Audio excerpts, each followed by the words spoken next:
Orgasmic enlightenment, where the sexual and spiritual come together. I'm Kim Anami, and I'm a holistic sex and relationship coach and a vaginal weightlifter. In this show, we explore all things intimate. I believe that our sexual energy is life force, creative energy, and we can use it to shape our worlds, strengthen our relationships, and self-actualize. I blend the most avant-garde information from neuroscience, ancient sexual practices like Tantra and Taoism, to renegade wellness modalities to show you how to create gourmet sex in your lives. Come one, come all. Big Tit Energy, BTE. So what is big tit energy? You've likely heard of big dick energy, BDE for short, when a man gives off an aura of confidence, power, masculinity, a take charge attitude that's very magnetic and alluring. He might literally have a huge dick, or he might not. BDE is more of an attitude and not necessarily a size. So let's talk about big tit energy, or BTE, which is the equivalent of BDE. This is when a woman radiates sexual power. She has a give no fucks attitude. She's confident, unapologetic, in your face, full of joy, passion, and vitality. Her life force is pouring forth, gushing with creativity, not concerned with pleasing other people, and not concerned with being polite. She's sensual and sexy and has charisma and radiance that is felt by those around her, and even from those across the room, the parking lot, or the street. That's big TE right there. Without ever having seen her tits, people will respond to this energy. So this is also the expression of being a well-fucked woman. Someone who has such deep, unshakable self-confidence and self-love that it supersedes her appearance. This is a tangible energy that reaches out and makes itself known before you even see her physique. One of the areas we focus on in my work and my salons with women is reconnecting to and falling back in love with all of their body parts.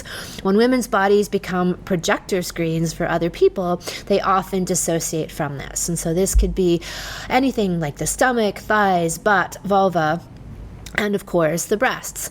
Some women make it through life loving their breasts, but not many women do. There is so much stuff projected on them that they become more of a publicly owned commodity, a sales prop, and a titillation device that women rarely ever feel a sense of empowerment from their breasts, or like they really own them.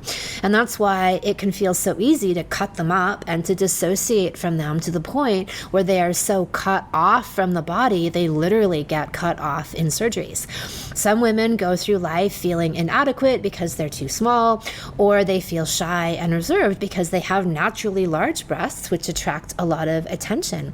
And that then puts you in the category of asking for it, and you better hide all that voluptuousness. So they hunch over and disown the breasts and all of their magical powers, which we'll talk about shortly. So it's a hard battle to win. What's really hot is a woman who owns and loves what she's got. You can have A-cup breasts and still have that big tit energy. In Taoist sexual thinking, the breasts are an extension of the heart. When the heart is open and free-flowing, when you are living at an existence that is trusting in the world, your chest will swell with radiance. You bloom. Your guard is down. Your energy is light and bright and magnetic and attractive because you are open. Openness is incredibly attractive. You don't even need to flirt when you're open, meaning you don't have to try hard to be sexy and witty. You are just being and basking in yourself, and that is the most attractive thing. So I know this might sound like the kind of tired self-love, live your dream stuff you hear all over the place, but I'm talking about a tangible quality of wholeness, of acceptance of the self, which then translates into an acceptance of others. So your openness to life and the world is this delicious, seductive thing. It's totally magnetic. Everybody wants to be with you and near you and listen to you and to whatever you say. So how do you get your breasts back? As in, how do you reclaim them if you've dissociated from them? How do you cultivate big tit energy from within? You don't need to buy it or them. You can make it and them yourself.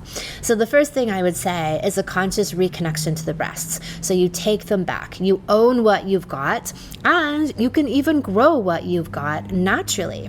One of the best ways to do this is through self-breast massage. Spending time every day, even just 5 minutes a day, massaging your breasts. Most breasts spend their days bound up in suffocating contraptions, again, mainly for the purpose of other people to either seemingly make them look perkier or to stop people from salivating and car crashing at the sight of a nipple. So free them. Go braless more often. Bras are the burkas of the breasts. And massage your breasts. I have a great free breast massage video on YouTube you can check out. And in my salons, I teach a daily comprehensive routine for breast massage for women. I show you how to release tension, open up lymph flow, and activate the breasts and their big tit energy. So you can find this in my vaginal kung fu salon and in the well-fucked woman salon. The second thing to do would be to fire up your sexual energy.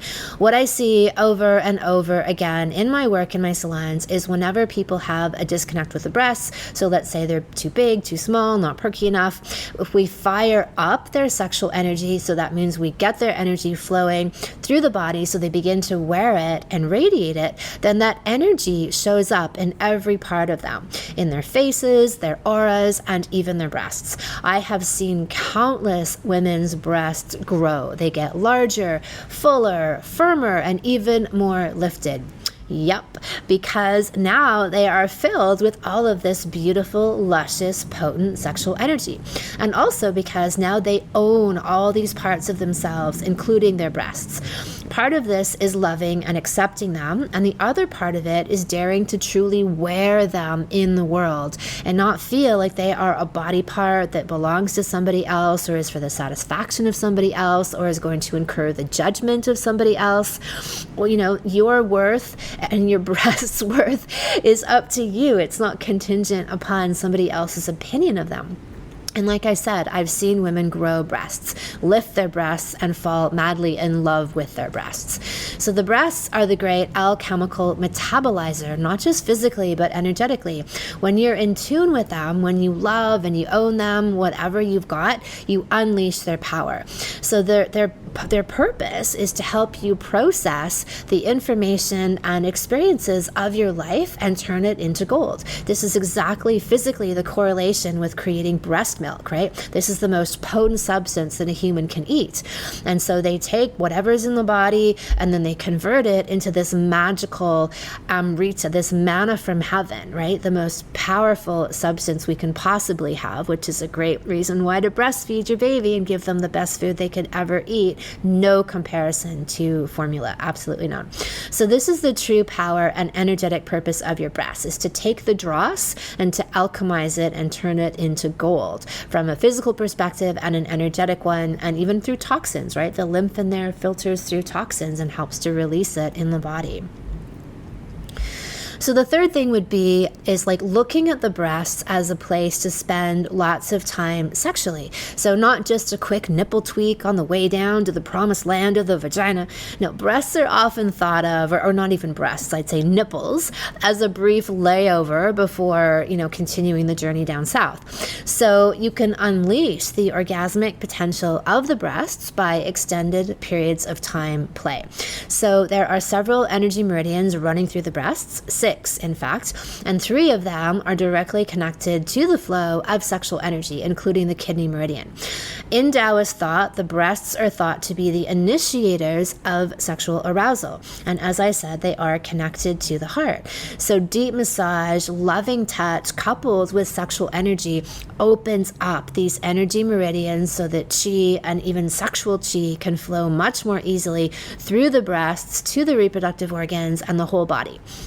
Like I said, the breasts are like these alchemical cauldrons. So they take this energy, the sexual energy, the love of the heart, they mix it together, and then they spread it throughout the entire body. So these are power centers. They're very important in the whole sexual process. And like I said, they usually get overlooked, right? There's this cursory tweak, a little bit of time spent, but you can spend 15 minutes, half an hour, even an hour, I'm serious, on intense breast massage and stimulation, and watch how you or your female partner wake up. It's incredible.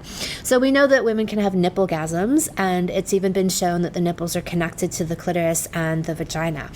And did you know that sexual activity grows breasts by 25%? Again, you're building up all of that energy in the body, and that's where it shows up.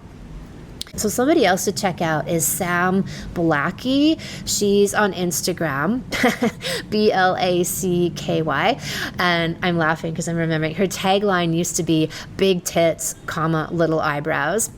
When actually it's the opposite. She's got 2 itty-bitty little nipples on her chest and virtually no breast tissue, and she has these giant bushy eyebrows. So she's a DJ and a model, and she does a ton of swimsuit campaigns. And this is kind of surprising because I'd say that 98% of swimsuit models have implants. She's all about rocking what she's got, and she gets tons of work. She seriously has BTE and some of the smallest, most non-existent breasts you've ever not seen. She wears lots of see-through tops, she goes topless a lot, and she's just super out there with what she's got. So she's at Sam Blackie on Instagram, SAMBLACKY. This isn't an endorsement for her lifestyle or her business or anything like that. I'm just endorsing her tits. So go check them out. Speaking of which, today we are talking to Natasha, who is a graduate of one of my salons, and she has some pretty amazing things to share about her experiences getting to know and fall back in love with her breasts. Well fucked all-stars! Welcome, Natasha. Thank you, Kim. So I would love for you to share your experiences with doing breast massage and reconnecting to your sexual energy and the effect that that had on your breasts and then the rest of your life. Well, I am so thankful to have been brought back to the attention of my breasts, because early in my life, I had large breasts and it was awkward for me. And I would hide and cover my breast so much that I got a tan line on my arm from holding my arms across my chest and hiding all summer long. I was definitely not occupying my breast. And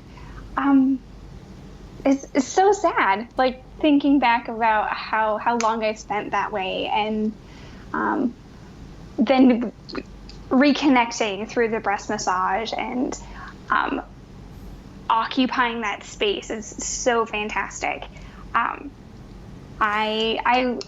Well, it's interesting. Yes. I'm just going to jump in there because what you say, like, often, women think that it's women who have, or people think it's women who have small breasts who have a hard time really occupying and inhabiting their breasts. But it's also women with larger breasts who are gathering too much attention, and they don't feel like they can fully stand even erect and allow their breasts to just exist because of all the potential messages that they're sending out. And so in that way, women in that side of the scale or spectrum are also having the similar issues of not being able to occupy and really own their breasts. Right, the grass is always greener. Everyone thinks that they want large breasts, but really we just need to own what we have and occupy that space. Yeah. So how did that shift for you?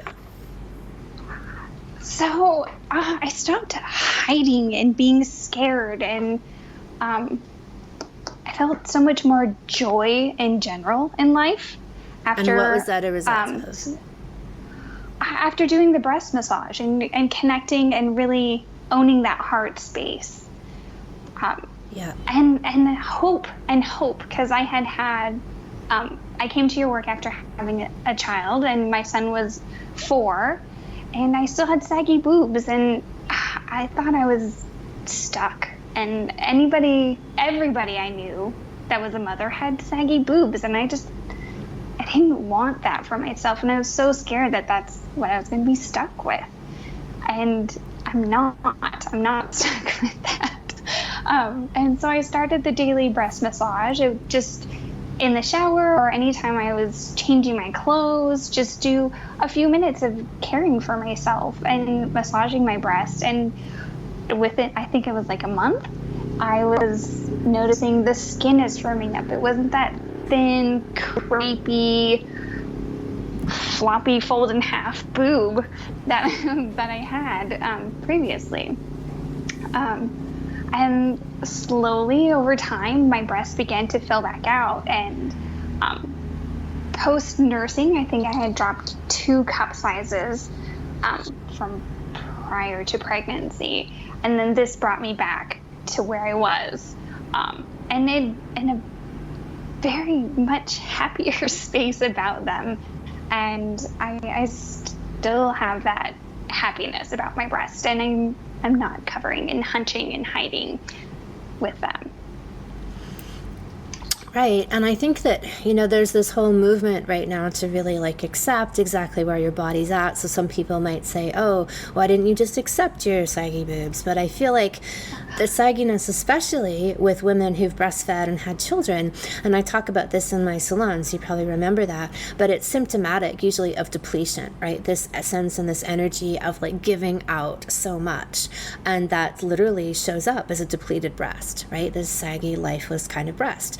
And so once you start to reconnect to that heart space, you own the breast, and then you start recirculating the sexual energy, they start to fill up, right? And then that joy is also, okay, I've retained this sort of shape now, but also that you're reconnecting to a body part that you're starting to dissociate from. And that dissociation reflects in the sag or the shrinkage of the breast. Absolutely. And I've noticed in other areas where I'm starting to pay more attention to myself and to my body, I'm getting that healing and that restoration. You should accept yourself and to connect to yourself when you're in that space, because disconnecting from yourself isn't going to help you. But it doesn't mean that you have to stay in that condition. You don't have to stay in the lifeless, disconnected space that you're in. But owning it and realizing that's where you're at is a good start. But also realizing that that's not who you want to be anymore, and taking the steps to change. It's fantastic. So as you began take this step. Yeah. So as you began to reclaim your breasts, did you notice that you were different out in the world? Did you dress differently? Did you present differently? Were your shoulders arched back in your chest? How did you show up? I had so much more confidence and willingness to take risks that I hadn't been willing to take before, things that I had wanted to do but was scared to do. So one thing that I had really wanted to do for years was take a belly dancing class. And I just did, and I jumped, and I involved myself so heavily with this, and I loved it, and I had so much joy, and my shoulders were up and back, and my chest was forward, and it was so complimentary to do the belly dancing with your work. It worked so much with core and pelvic floor strength. Yeah. So they were super complimentary. And looking people in the eye when you pass someone by, and I wasn't shying away. I just had so much more confidence, and it didn't matter what I used to think that person would have thought of me. I wasn't doing that math in my head of that judgment. What is that person thinking of me? Because I was just me, and it didn't matter. Was this all connected to your chest? Yeah, I really think it was. As having large breasts. There's so much hiding and so much shame that was with that. The hunching and the covering and the weird, the big baggy clothes that I would wear to kind of hide it. So what was your perception of what you were being judged for, or people looking at you about? What was the replay in your head about why you should cover up and why it was awkward for you? My best summation would be that if I had presented myself in a more upright and free way, or in a even dressed pretty, even if it wasn't scandalous, Yeah. that someone would find me a whore, basically. And so much of my youth had been put on me that you don't want to be that, and you don't want people to perceive of you that way, even if it's not true. And just by having large breasts, that you would be really accentuating that idea. Like, here I am a slut, or I'm sexually available, or just sexually out there, just by whatever, being, not even having like a skimpy low cut dress, and you know what I mean, that you'd just be like, whatever, not hiding them. And that in itself would be a message that you would have been sending. Right. And I'm noticing more as an adult. I see it with my mother, who hides in a very similar way, that she's just afraid to be seen as a woman.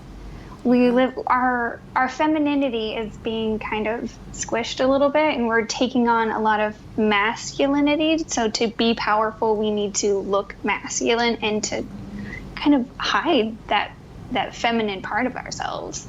And that is so feminine, the breast. So to kind of show that off, like, oh, who are you?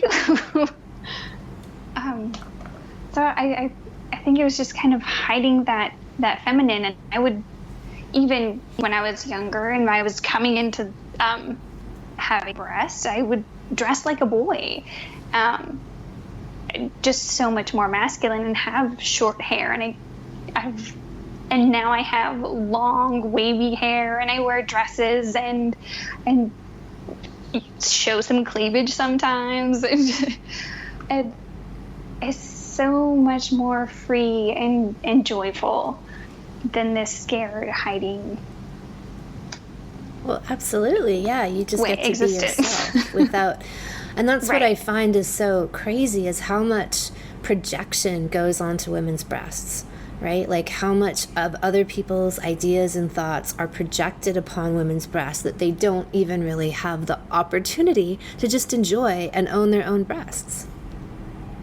And it's not only the projection, we take that on. Yeah. We can choose to not take that on, and to not pass that on to the women around us, and to our daughters and nieces, and free our mothers from this space and this burden that we've taken on. Well, one of the things that you've probably heard me talk about is that in the journey to becoming a well-fucked woman, and to define that, I mean as a woman who's in touch with and confident in and inhabits her sexual energy, and to the point where she begins to wear it, she begins to radiate this energy of magnetism and beauty and vitality that's coming from the inside. And I often say that one of the hallmarks when a woman knows that she's really reached that threshold of into well-fuckedness is that she starts to not give a shit what people think about her. So she wears what she wants, she looks how she wants, puts the kind of clothes that she wants, like has the energy, makes the decisions that she wants, and she doesn't care. Like her filter is no longer, what do other people think? What is anyone going to think about what I'm doing? It doesn't even cross her fucking mind, right? She's just staying true to herself. That's her guiding compass. And so I feel like, that's one of the benefits that happens when someone is then in charge of their sexual energy, is how they show up in the world is completely driven from the inside, rather than any kind of outer judgment or concern or impact of what anybody else might think. I am well on my way there. I can't say that I've fully arrived at this I don't give a shit about what anybody thinks about me. But at least your breasts are a good distance there.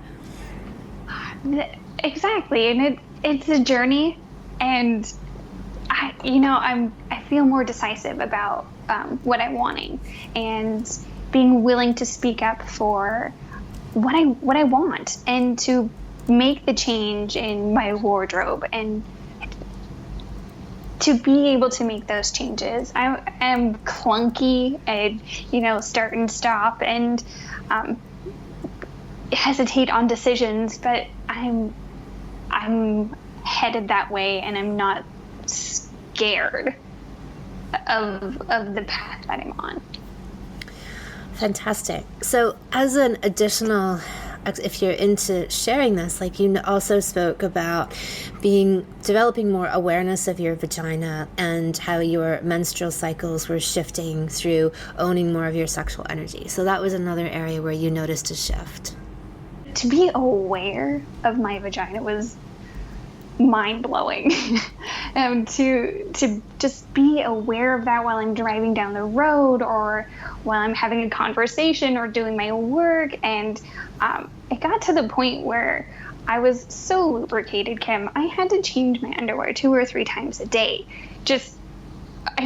What is going on? I just was not used to this attention and this lubrication. And and even after having a baby, it's still, I still have wonderful lubrication, and just I'm so blessed and so thankful for that. And as far as my menstruation, it had, just like my breast, been something that I hide and don't let anybody know about. It's just this weird girl thing that we hide. And to be connected with my vagina while that's going on, it was just calm, and it's hard to explain how just beautiful it felt, and so feminine to have a menstrual cycle and to be orgasmic through that, and just feel that pleasure throughout the day and not be grossed out and trying to hide it and hiding who I am. That's beautiful. And I love this overall theme of you, like you've mentioned that word several times, hiding, right? Connection to the breast and the menstrual cycle. And that as you've owned and really occupied this energy, is that falls away, and you start to embrace these things as part of being a woman, the beauty of being feminine, and just owning beauty in general, right? Like that's part of, to me, the archetype of the feminine is really embracing the notion, the embodiment of beauty, and wearing that as a part of your day-to-day life. And it sounds like you're doing that more and more. It's this weird fear of being beautiful. What is that? I know I feel it, and I've spoken with other women about it, and we're afraid to be beautiful and to accept that we are actually beautiful, and to believe that about ourselves. So I'm working on it. I always say, like, beauty is earned. True beauty. Anyone can buy a nose and buy tits and buy a new face. That's very, everyone's got the same face these days on Instagram. But you can't buy the feeling of feeling beautiful.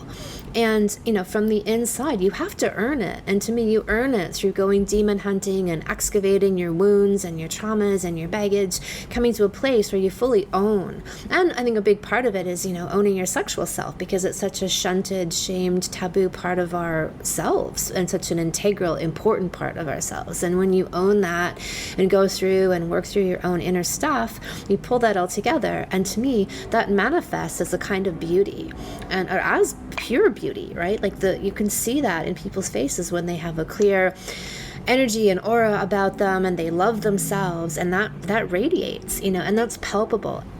I hear stories all the time from women who've done this work with me, and they just get male attention coming at them all over the place, right? Like people run across the street to pick them up and ask them out on dates. They're at the gas station filling up their car, obviously not in glam mode, like wearing sweats and a t-shirt, right. And so these couple of guys try to pick them up like right then and there. And I hear that all the time. And it's because they're bringing out that beauty from within. They weren't wearing anything that was the least bit conventionally sexy or provocative, except for their own beauty and sexual energy. Yeah, that's something I hadn't really considered before. So many of us see the result, and we want the result, that beauty, that radiance, that feminine goddess. We want to be that, but we neglect the work that it takes to be that. I see it in my work that people, they want the result that I have, but they don't know the work that I go through to get there. So to apply that to femininity and beauty and sexiness, that's awesome. It's a task. We still have to work at it. I love that. Yeah. It's not cheap. It's effort. That's right. It's not cheap. It's effort. That's a really good way to put it. All right. Well, is there anything else that you want to add before we wrap up? What I really want to say is, if there is anyone listening who has heard Kim speak on various other podcasts, or this one, has checked out her website and just had that spark in their chest that, ooh, they want to do this, and then they hem and haw because they're scared and they're not ready to own it, do it. Jump in both feet. When Kim tells you that you're going to see these results, she's not kidding. When Kim says it's going to help your business, it does. It really does. My family life is better. My relationship with my husband is better. My relationship with my family is better. My relationship with myself is better. My business is better because of this work and taking these classes. You can listen to the podcast. You can find all of Kim's, or so much of Kim's work she puts out there for consumption. But when you take the course and you do the work and you're regimented like Kim tells you to be, it's going to work and you're going to see these results. Aw, thank you so much for sharing that. That's really lovely, and I appreciate you giving that boost of encouragement to people who, like you say, might be hemming and hawing and not sure about going the full commitment into the work. And yeah, it's all earned, folks. I see so many women trying to figure out what is feminine and how do you be feminine, and Kim's gonna help you. This is an honest to goodness path to owning your femininity. Beautiful. Thank you. So after listening to all of this, consider, do you walk around in life hunched over and hiding your chest, or do you project your breasts and your heart and your openness out into the world? Try this for a day. Try it today. Remind yourself to consciously project your chest out of your body. How does it feel? How does it feel to be wearing that energy? And what kind of differences do you notice in your body? So walk with your shoulders pressed back and erect. Breathe into your breasts and lead with them out into the world, because you'll find that there's a big association with your heart energy. And when you're crunched over and you're hiding the breasts, or you've blocked them with silicone, you will not be as much in touch with your heart. It's just not possible. Open up, put your chest out there, and see how your whole perspective will change. Lead with your breasts. The How to Be a Well-Fucked Woman Salon is opening soon. This is the how to live and love in a female body education you never had but ought to have had. I show you how to tap into your full sexual and orgasmic potential and own all parts of your sexual self. The salon includes breast massage and activation practices, as well as learning how to channel your sexual energy into your life as a creative superpower. We'll dive into how to have all of the deeper, life-changing vaginal orgasms, plus how to use sex acts as pathways to enlightenment. Like, did you know that anal sex can bring you closer to God? Yeah, that's the way that I talk, and that's the kind of stuff we're diving into. Are you coming? Thank you so much for listening. If you haven't already, subscribe and also leave a review. And send someone else the gift of a healthy libido and an off-the-charts love life by sharing this episode with them. We'll be back next week, and in the meantime, many happy orgasms.